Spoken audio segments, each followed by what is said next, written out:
Hey guys, Desolator Magic here, and it's time to bring back the Desolator News Network. Scarce thinks he's better than me and could just come back and retake my job after I tried to take his job. Damn right he's better than me, but you clicked on this video and you're watching this one now, so let's get right into the news. In our first story, this chair leans back really far. I saw my life flash before my eyes. I think I almost just died there. So the first story today is actually Magic related because Wizards of the Coast owns the Magic the Gathering brand, and they're owned by Hasbro. Hasbro released their, annual, quarterly, some stupid financial report where they just outright lied to their investors. It's not just, let's paint a peachy, rosy picture and here's our excuses mixed with us parading around our successes.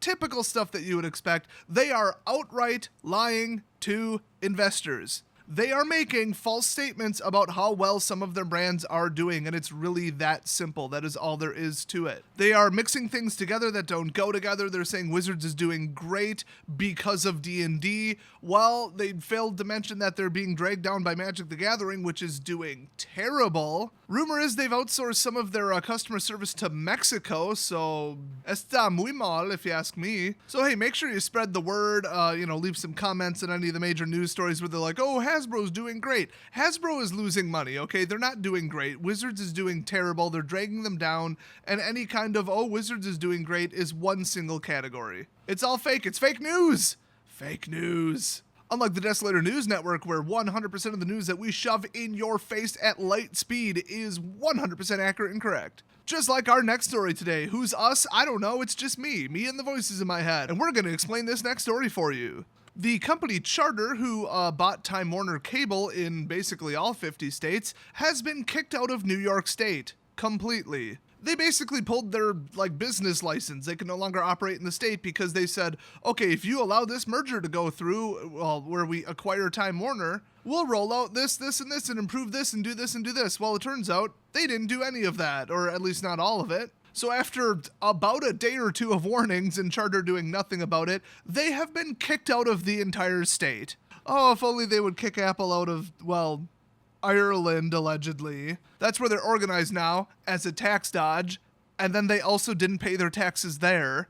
As a one-quarter Irishman, I find that deeply offensive. You know what? Do your part. Next time you see somebody with an Apple product, just kick them out of wherever you are. Kick them out of your house, kick them out of your car while it's moving. Bad companies need to be taught a lesson, and so do their bad customers. So there's actually 5 different reasons that Charter has been kicked out of New York. So if you want to have a pretty good laugh, go read the full articles pretty much anywhere. So that seemed like actual news. It's like a real story of something that's happening. I just thought it was funny, so I put it on the DNN because, it's a company getting kicked out of a state. That's hilarious. It's like an obnoxious drunk guy getting kicked out of a bar, except it's an entire company getting kicked out of a state. I can see Charter just standing in New Jersey, shouting across the border, "No, baby, I can change. I told you I'm working on it. I'm working on rolling out broadband to rural areas," even though I didn't do that at all, and then lied about it. So our next story, though, this is typical DNN content right here. This is the most important breaking news that you'll get anywhere.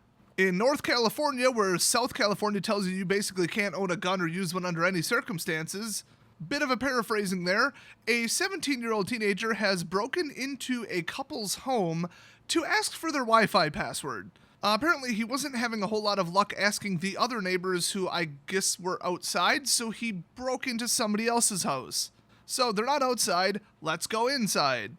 Now, you might think, okay, that's crazy, he must have been on some kind of drugs, but his explanation made perfect sense. He was out of mobile data. Now, the news story was unclear about whether or not he was trying to catch a Pokemon. I'll just assume that he was, and it was probably pretty rare. So it was actually a 60-year-old couple, and they just woke up to find a stranger in their bedroom. Like you do. And he had broken in by slicing through a screen window and then climbing in. I've got an idea. Sell the knife. Buy some more data. He had a black t-shirt wrapped around the back of his neck and under his sweatshirt, and I guess he was trying to cover his face with it. Now, I'm going to say at least 48 states, you would not be allowed to shoot somebody under those circumstances, but in California, you're probably not even allowed to call them a name. I mean, telling them to get out of your house might trigger them, and that might be some kind of discrimination. California is basically a bureaucratically ruined, just Democrat-run shithole and always has been.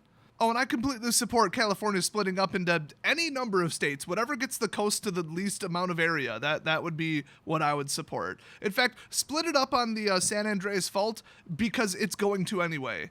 Oh, gee, that's too soon. It hasn't happened yet. Oh, I'm redefining the too soon jokes. So anyway, they basically just shoved him a whole bunch until they shoved him in the direction of the front door and then made him leave. And on the way out, he stole their bicycle and rode away on it. Now, see, that makes sense because he could have biked to a place that has free Wi-Fi. It's really like a mobility issue that was, at fault here. So you thought that was the hook, the whole, hey, could I have your Wi-Fi password? I know I just cut through your screen and climbed into your bedroom, but, I'm out of data.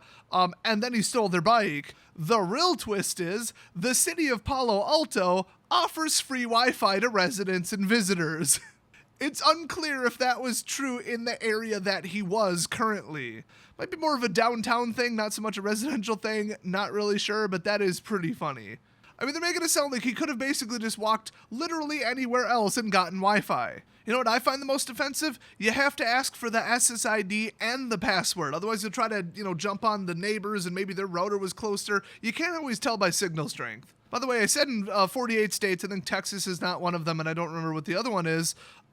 You can shoot somebody in those states just for, breaking and entering, basically, or if you felt threatened even though you didn't see a weapon. But in Wisconsin and most other states, you have to really feel threatened or see a weapon or have proof that you were threatened or have some kind of video showing you were threatened or have the person say realistic threatening words or something like that. Or another popular tactic is shoot them and then plant a knife on them and say they had it. What are they gonna do? Testify from beyond the grave? I'm not saying anybody should do that. In fact, I'm saying you shouldn't do that. I'm just saying people do that. So don't break into anybody's house.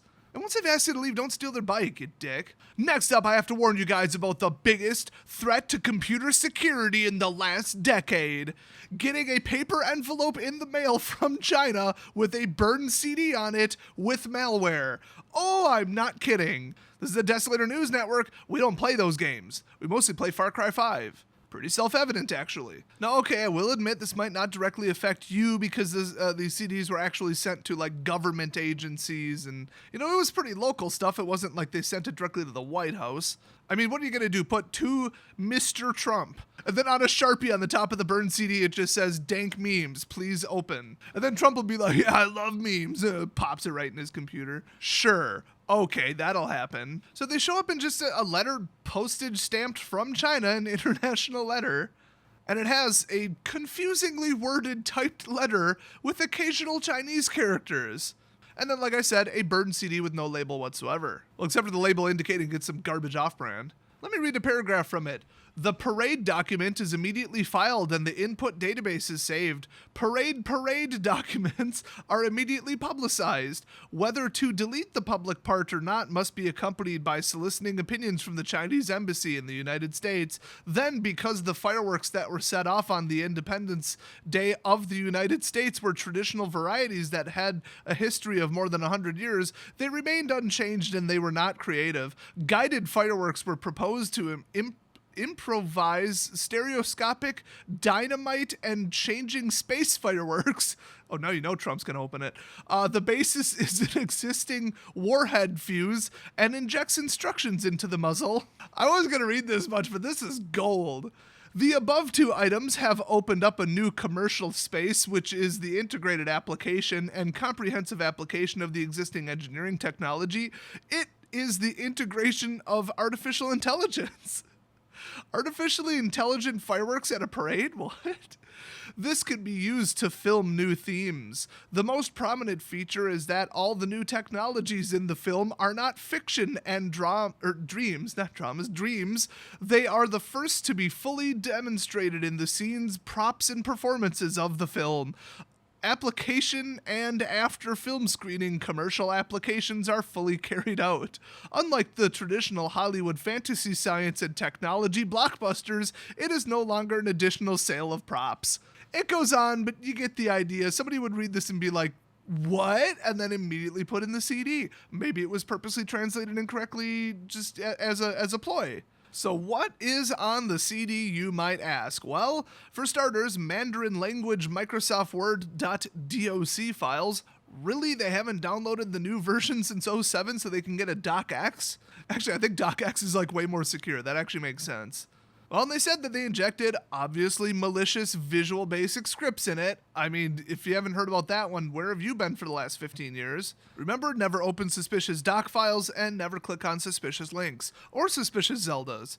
So they sent these to some state's Department of Historical Societies, the Department of Cultural Affairs, and the State Archives. Why would they want to hack them? And by the way, it wasn't just, a bulk mailer. It was actually addressed directly to them. Like, they called it spear phishing. Unfortunately, it is unclear at this time if anybody was dumb enough to open these. Knowing government workers and a history of IT breaches, I'm going to say that virtually all of them were, but I can't confirm that. You know what? It's time for the News Blitz Roundup lightning round. Let's go. Did you guys hear about the zoo in Cairo where it was discovered that their zebras were just donkeys with paint on them? They painted black and white stripes on zebras, guys. They were about half the size of zebras, had completely different ears, and some of the paint was smudging. I don't want to get a copyright strike here, but, if you want to look it up, just type in suspicious Cairo zebras. Just plug that into any search engine. You'll probably find it. When reached for comment, the zoo's director said that they were 100% legitimate. Did you hear about the guy in New Hampshire who waltzed into a Planet Fitness, which is like a fitness gym if you're not from America? And, well, he stripped down and started doing naked yoga. When the police arrived, he told them, and I quote, "I thought this was a judgment-free zone," which is their motto. Okay, I was a member of Planet Fitness in the past. Let me just tell you, that's their motto. I'm judging the hell out of you. Oh, and by the way, so are the police. You know what isn't the judgment-free zone? The courthouse he's gonna end up in. In California, a guy was in his backyard when a bear just decided to stroll right up, which, by the way, is part of the reason that people in Wisconsin have guns. And so the guy took off and the bear was like, well, all right, jumps in his hot tub, which was currently not heated because it was really hot out. Oh, hey, thanks for wasting all that water, asshole. The homeowner, not the bear. After chilling there for a while, he discovered that the man had left his margarita out, so he drank it. Oh yes, there's a video of it. I strongly recommend you go look at it. Somebody in Indiana got caught with ecstasy in their car during a traffic stop, and they were shaped like Trump's head. That explains how he got elected. And finally, the residents of Surrey in British Columbia, Canada, are having a bit of an odd issue. A bunch of wild peacocks live in the area, and if you're not familiar with them, they're the most hateful birds after geese. They're loud, aggressive, obnoxious, and everybody hates them.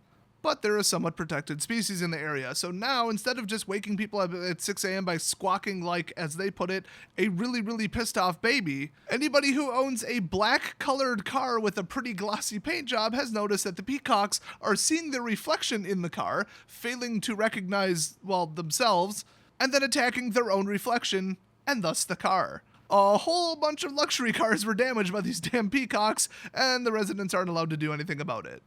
One of them, though, just said, screw it, cut down a tree where their nest was, and then got a $1,000 fine. If you ask me, totally worth it. I hate peacocks. They make geese look friendly by comparison. So that's it for the news today. Leave a big ol' thumbs up if you are now informed about world events. Obviously not from this video, just in general. And I will see you guys next news outbreak.